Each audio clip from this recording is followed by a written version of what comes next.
Assalamualaikum warahmatullahi wabarakatuh. Shalom, Om Swastiastu, Namo Buddhaya, Salam Kebajikan. Halo teman-teman semuanya, jadi kami di sini akan membahas terkait soal dari akuntansi keuangan menengah pada chapter 22 dan 23, yang dimana pada chapter 22 yaitu Accounting Change and Error Analysis, lalu pada chapter 23 yaitu Statement of Cash Flow. Sebelum memulai pembahasan, izinkan saya memperkenalkan anggota kelompok saya. Saya sendiri Andi Dirasmawati, NPM akhir 078. Saya Syafirani Aditya dengan NPM akhir 156. Perkenalkan, nama saya Rahmadina Kunasa Fitri dengan NPM akhir 179. Perkenalkan, nama saya Arini dengan NPM 218. Baik, langsung saja kita bahas di soal pertama, yaitu problem pada CH22 di soal 1 terkait perubahan estimasi dan koreksi kesalahan. Di sini perusahaan Osman itu sedang dalam proses mempersiapkan laporan keuangan untuk tahun 2022. Dan di sini diasumsikan bahwa tidak ada entry untuk penyusutan yang tercatat pada tahun 2022. Adapun informasi yang terkait dengan penyusutan yang berkaitan dengan penyusutan aset tetap diberikan pada soal ini, itu pertama ada Hosman memberi peralatan pada tanggal 2 Januari 2019 seharga $85.000. Pada saat itu, peralatan tersebut memiliki estimasi masa manfaat 10 tahun dengan nilai sisa sebesar $5.000. Nah, peralatan tersebut disusutkan dengan metode garis lurus.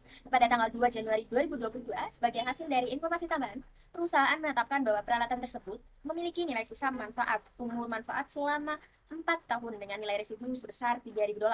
Lalu yang kedua, selama tahun 2022, Osman mengubah dari metode keseimbangan menurun ganda untuk bangunannya ke metode garis lurus. Yang gedung ini itu awalnya berharga $300.000. Dan bangunan tersebut memiliki masa manfaat 10 tahun dan nilai residu sebesar $30.000.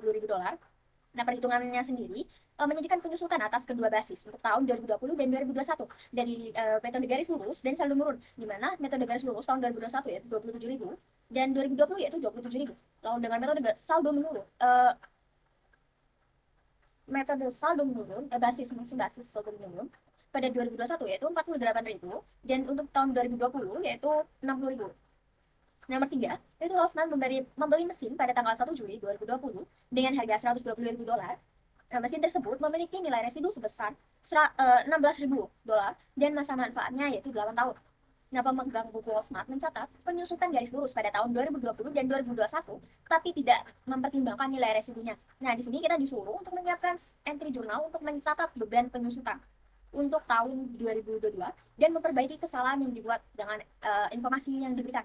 Lalu yang kedua, kita disuruh untuk menunjukkan perbandingan laba bersih untuk tahun 2021 dan 2022, laba sebelum beban penyusutan, yaitu $300.000 pada tahun 2022 dan $310 pada tahun 2021 dengan mengabaikan pajaknya. Kita beralih dulu ke soal pertama. Jadi kita mencari dari biaya peralatannya. Jadi biaya peralatannya sendiri yaitu $85.000 dikurangi dengan nilai residualnya itu $5.000. Jadi biaya yang dapat disusutkannya itu $80.000. Nah, berdasarkan penyusutan hingga tahun 2022, jadi 2019 ini itu dihasilkan dari 80.000 dibagi dengan 10.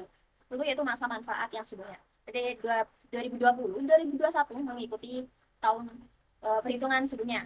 Lalu perhitungan untuk penyusutan hingga tahun 2022 yang telah terjadi yaitu 24.000.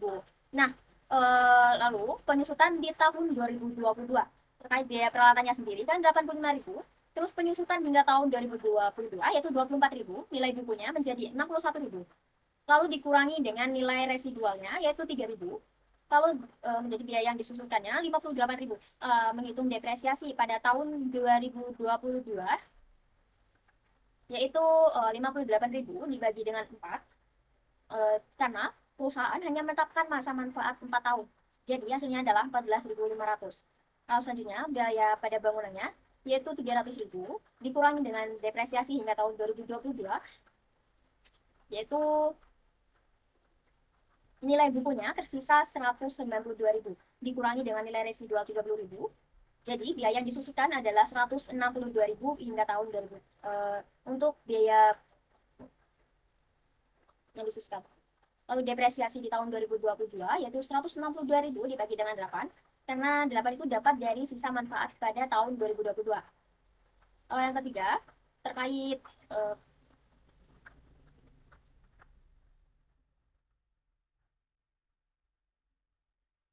depresiasi mesin yang depresiasi yang tercatat di tahun 2020 yaitu 7.500. Lalu depresiasi yang harus dicatat di tahun 2020 yaitu 6.500. Nah, terkait depresiasi yang tercatat di tahun 2020 yakni didapat dari 120.000 dibagi 8 dikali 5%. Lalu depresiasi yang harus dicatat di tahun 2020 yaitu 120 dikurangi dengan 16.000, lalu hasil tersebut dibagi 8 lalu dikali 5%. Lalu depresiasi tercatat di tahun 2021 yaitu 120 dibagi dengan 8, dan depresiasi yang harus dicatat di tahun 2021 yaitu 120 dikurang dengan 16.000 lalu dibagi 8, hasilnya 13.000. Nah, untuk penyusutan yang dilakukan pada tahun 2020 yaitu 7.500, lalu pada tahun 2021 yaitu 15.000. Lalu penyusutan yang harus diambil pada tahun 2020 yaitu 6.500, pada tahun 2021 yaitu 13.000. Nah, dari sini bisa dihitung perbedaannya. Dari 2020 perbedaannya ada 1.000, lalu 2021 perbedaannya adalah 2.000. Dan dihitung perbedaan dari 2020 dan 2021 adalah 3.000.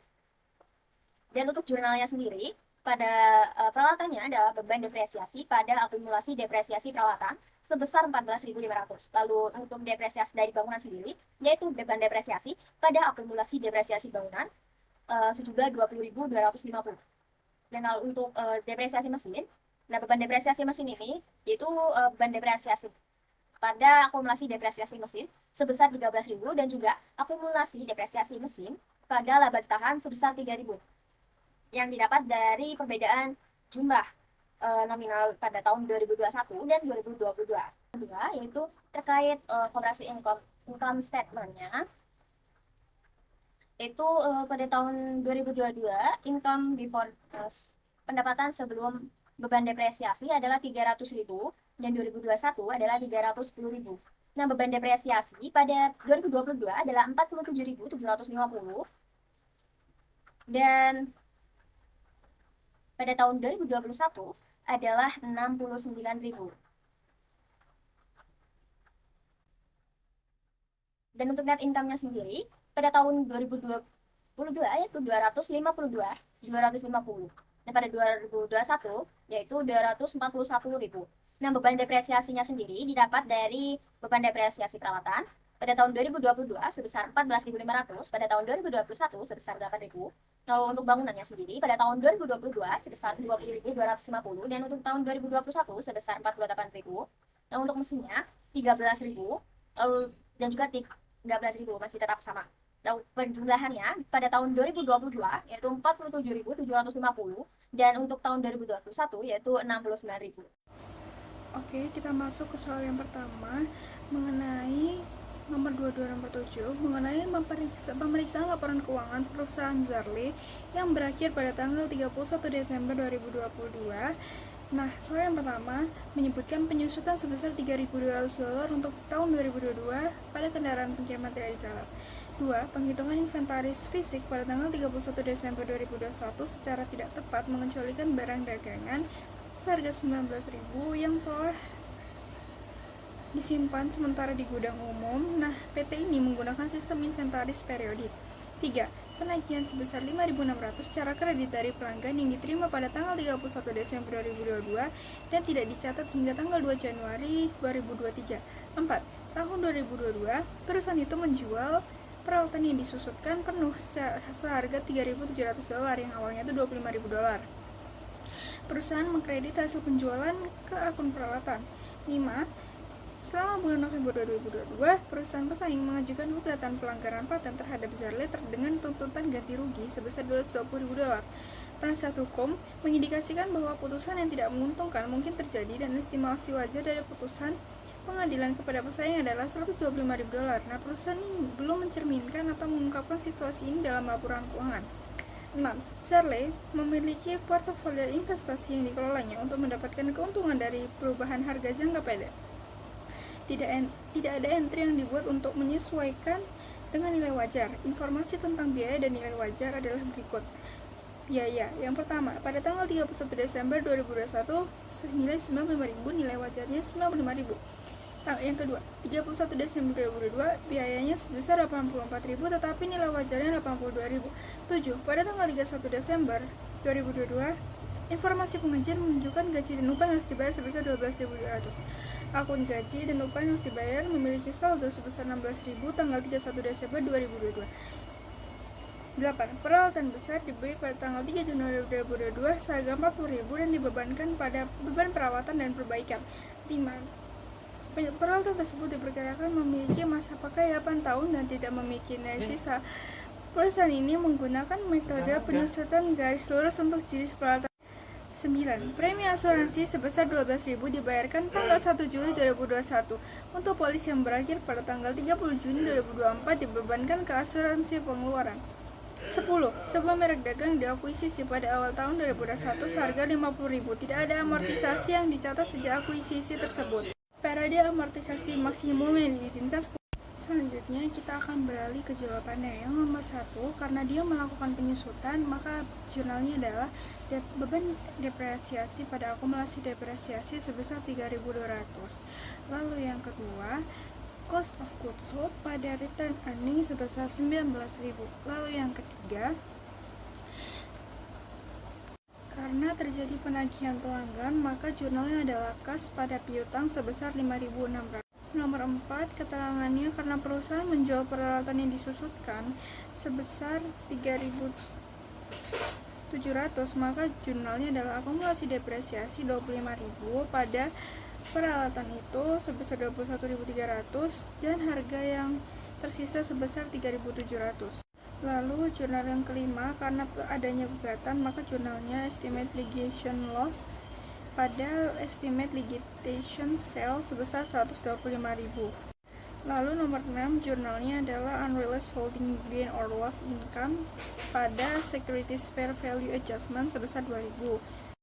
Lalu pada nomor 7, mengenai penggajian dan upah yang dibayar sebesar 12.200. Gaji yang dibayar harus memiliki saldo sebesar 16.000. Sehingga jurnal yang harus dicatat adalah accrued salaries payable pada beban gaji sebesar 3.800.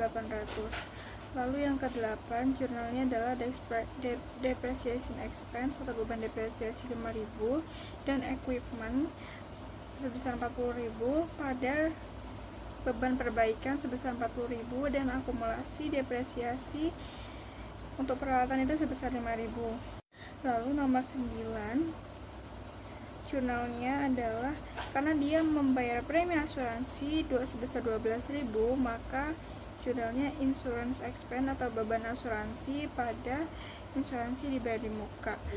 Beban insuransi itu sebesar 6.000 dan asuransi dibayar di muka 4.000 sehingga return earningnya sebesar 10.000. Lalu yang terakhir ada merek dagang yang diakuisisi dan tidak ada amortisasi yang dicatat, maka jurnalnya beban amortisasi 5.000 pada return earning 5.000 pada trademark sebesar 10.000. Selanjutnya yaitu saya akan membahas soal P2032. Di sini soalnya itu udah diketahui debt balance sama credit balance-nya pada tahun 2021, yaitu sama-sama 91.000. Lalu untuk tahun 2022 itu 107.750.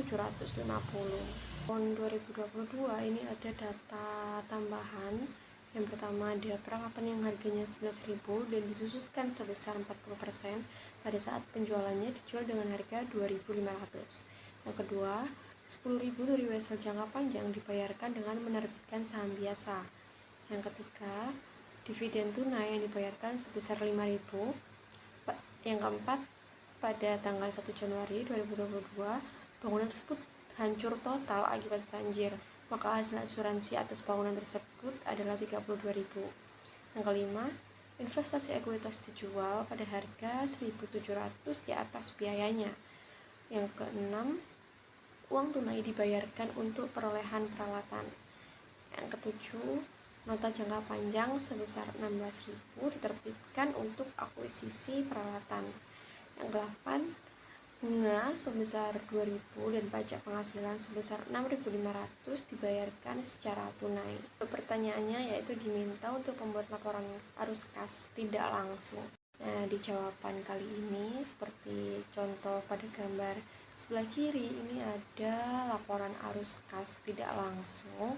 Nah, di sini ada 3 aktivitas, yaitu yang pertama ada operasi, investasi, dan pendanaan.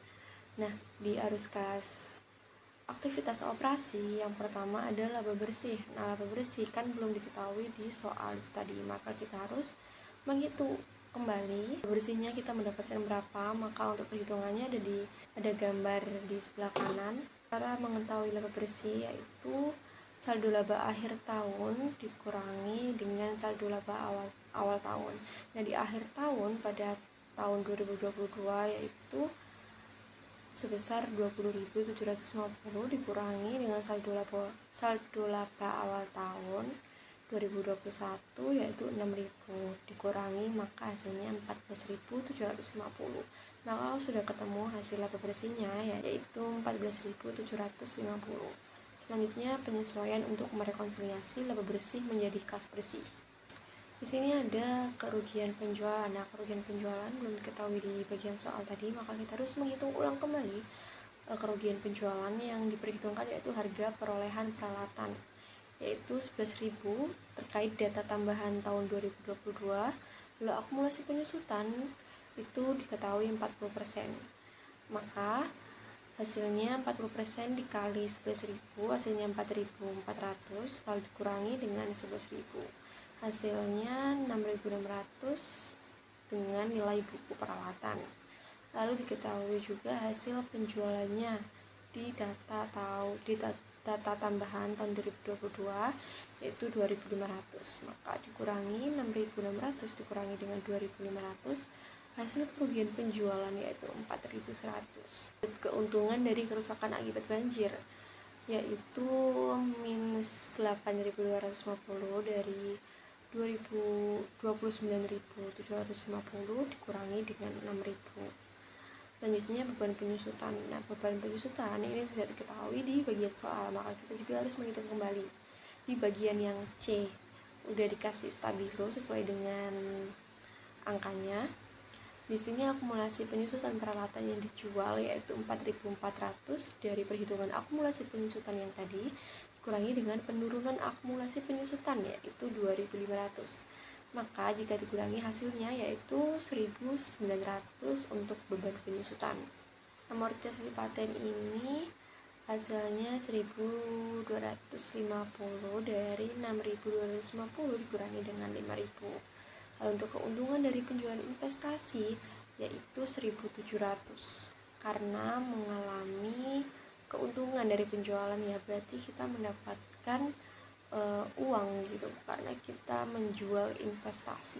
Selanjutnya kenaikan piutang usaha. Di sini kenaikan piutang usaha pada tahun 2021 yaitu 10.000 dikurangi dengan tahun 2022 yaitu minus 12.250 dikurangi dengan penyisian piutang ragu-ragu pada credit balance tahun 2022 yaitu 3.000, lalu dikurangi lagi dengan piutang usaha pada tahun 2021 yaitu 10.000 dikurangi dengan penyisian piutang ragu-ragu pada tahun 2021 yaitu 4.500. Maka ketemu hasilnya minus 3.750. Lalu untuk kenaikan persediaan yaitu minus 3.000, kenaikan utang usaha yaitu 2.000. Lalu semuanya mulai dari kerugian penjualan sampai kenaikan utang usaha kita jumlahkan, maka ketemu hasilnya minus 7.450. Lalu laba bersih tadi 14.750 dikurangi dengan minus 7.450,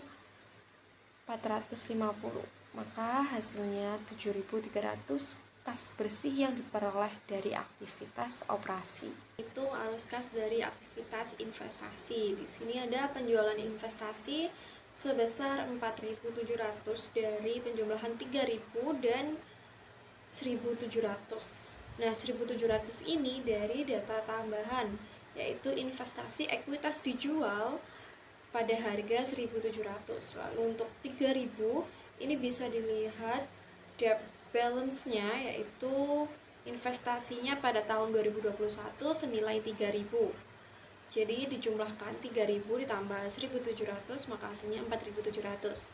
Lalu ada penjualan peralatan.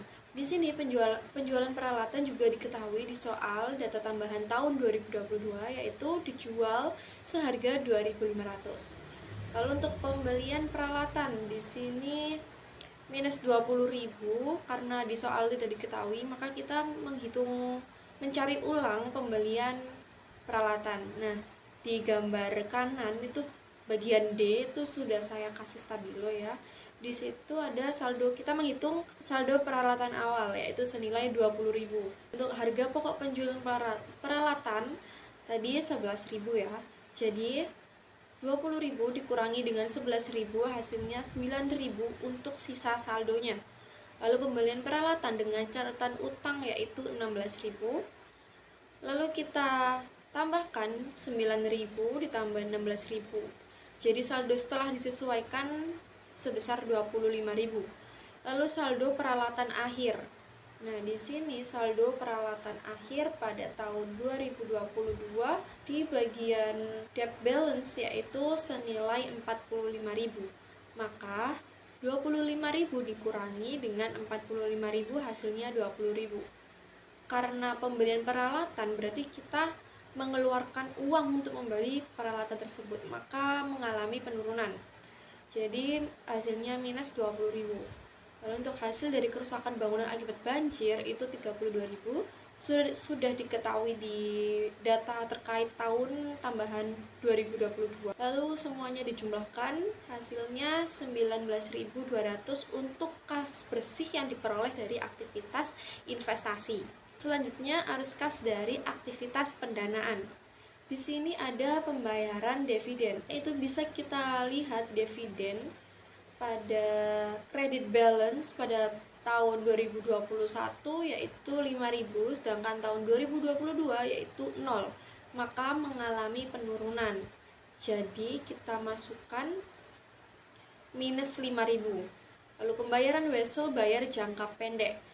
Dilihat dari credit balance. Di sini wesel bayar jangka pendek yaitu tahun 2021 senilai 4.000 dan tahun 2022 senilai 3.000, mengalami penurunan juga. Jadi dimasukkan minus juga. Jadi 3.000 dikurangi 4.000 hasilnya minus 1.000. Lalu dijumlahkan hasilnya minus 6.000 untuk kas bersih yang digunakan untuk aktivitas pendanaan. Lalu untuk peningkatan kas, ini penjumlahan semua dari aktivitas operasi ditambah dengan aktivitas investasi lalu ditambah dengan aktivitas pendanaan, maka hasilnya 20.500. Lalu untuk kas 1 Januari 2021 yaitu 13.000, maka kita tambahkan 20.500 ditambah dengan 13.000, maka hasilnya 33.500 untuk kas 31 Desember 2022. Oke, soal terakhir. Jadi di sini Mortensen itu belum menyusun laporan arus kas untuk tahun fiskal 2022. Dan di sini udah ada 2 laporan keuangan, yaitu laporan laba rugi dan laba ditahan dan juga laporan posisi keuangan. Anyway, ini aku salah tulis ya guys, ini harusnya laporan posisi keuangan. Dan di sini intinya kita disuruh bikin cash flow atau laporan arus kas. Langsung ke komponen pertama, yaitu arus kas dari aktivitas operasi. Yang pertama ada penerimaan kas dari pelanggan, itu sebesar 3.520, yang didapat dari, teman-teman bisa lihat tabel yang kuning-kuning itu. Penerimaan kas dari pelanggan itu didapat dari penjualan sebesar 3.800, dikurangi dengan piutang usaha akhir sebesar 780 yang menghasilkan 3.020. Kemudian ditambah dengan piutang usaha awal sebesar 3.520. Kemudian untuk pembayaran tunai itu ada pembayaran untuk barang dagang sebesar 1.270 yang didapat dari HPP ditambah dengan persediaan akhir sebesar 720 yang menghasilkan 1.920. Kemudian dikurangi dengan persediaan awal 560.000 yang menghasilkan 1.360. Kemudian ditambah dengan utang dagang akhir dikurangi dengan utang dagang akhir sama dengan $940. Kemudian ditambah dengan utang dagang awal yaitu menjadi 1.270. Kemudian ada komponen-komponen lainnya sesuai yang ada di laporan laba rugi. Kemudian untuk pajak penghasilan ini didapat dari mana? Didapat dari pajak penghasilan itu sendiri kan $808. Kemudian dikurangi dengan utang pajak penghasilan akhir itu $40 yang menghasilkan $778. Kemudian ditambah dengan utang pajak penghasilan awal sebesar $30 yang menghasilkan $808. Kemudian di total semua menghasilkan 2.937 dikurangkan dengan 3.520 yang menghasilkan berapa itu? $583. Kemudian yang kedua ada arus kas investasi, yaitu ada penjualan investasi ekuitas yang tidak diperdagangkan $40. Terus pembelian bangunan dan peralatan itu dikurangi itu. Kemudian dikurangi juga membeli tanah yang menghasilkan 360. Nah, ini kebetulan tidak ada data untuk arus kas dari pendanaan ya teman-teman. Jadi kita langsung mengurangkan semuanya dan terjadi ada kenaikan kas yaitu $233. Dan kas di awal itu sebesar 100 dan kemudian dikurangkan dengan kenaikan kas dan menghasilkan kas akhir di 31 Desember yaitu $333. Oke teman-teman, soal tadi adalah soal terakhir sekaligus penjelasan terakhir dari kelompok kami, kelompok A. Terima kasih teman-teman udah mendengarkan kami dan juga mohon maaf bila kami melakukan kesalahan dalam menjelaskan. Terima kasih atas perhatiannya. Wassalamualaikum warahmatullahi wabarakatuh.